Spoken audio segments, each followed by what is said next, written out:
How do you think he will rank in the history of economic theory or thought? As a man with a great many ideas who knew very little economics, that's literally true. So he knew nothing but Marshallian economics. He was completely unaware of what was going on elsewhere.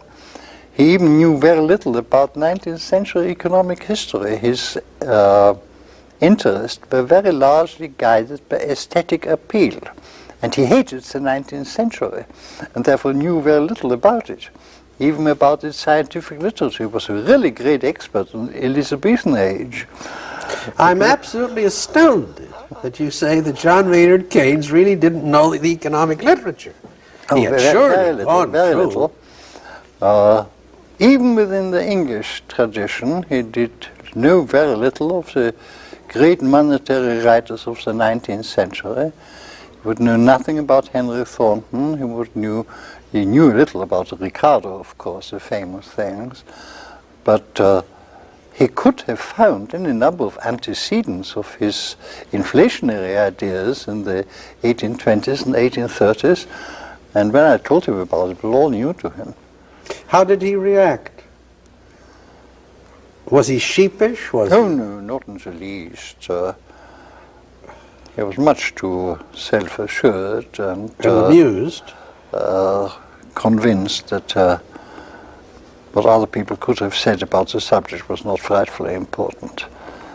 Then at the end, well, not in the end, there was a period just after he'd written the general theory where he was so convinced he'd redone the whole science that he was rather contemptuous of anything which had been done before. And did he maintain that confidence to the end? I can't say, because I said before, we'd almost stopped talking economics. Great many other subjects, general history of ideas and so on, we were interested. And, you know, I don't want you to get the impression that I underestimated him as a brain. He was one of the most intelligent and most original thinkers I have known. But economics was just a sideline for him. And he had an amazing memory. He was extraordinarily widely read. But economics was not really his main but his own economics was he was convinced he could recreate the subject. And he rather had contempt for most of the other economists.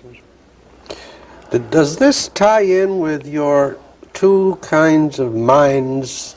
You wrote an Encounter some years ago, a piece that well, curiously enough, I would say Keynes was rather my type of mind, not the other.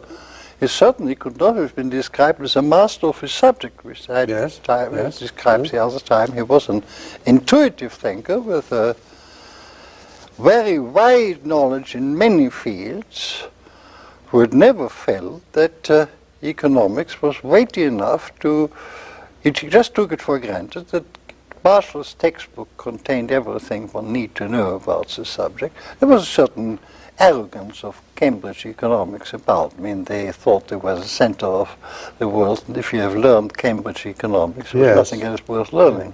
I'm interested in your earlier comment about the fact that here is a man of immense intelligence, great imagination, wide learning and so on, and yet was not an economist. And I'm not clear whether you mean he didn't have the kind of mind that excels in economics, just as mathematics. Say you can find people who are brilliant, but who, given mathematics, are just hopeless. But do you mean he didn't have the kind of mind that makes for first-rate economists? Oh, he had. I mean, if he had given his whole mind to economics, he could have become a master of economics, of the existing body. But there were certain parts of economic theory which he had never been interested in. He had never thought about the theory of capital. He was very shaky even on the theory of international trade. He was well informed on contemporary monetary theory, but even there he did not know such things as Henry Thornton or Wicksell. And of course his great effect was he didn't read any foreign language except French. The whole German literature was inaccessible to him. He did, curious enough, review Mises' book on money, but later admitting that in German he could only understand what he knew already. So What he had known before he read the book.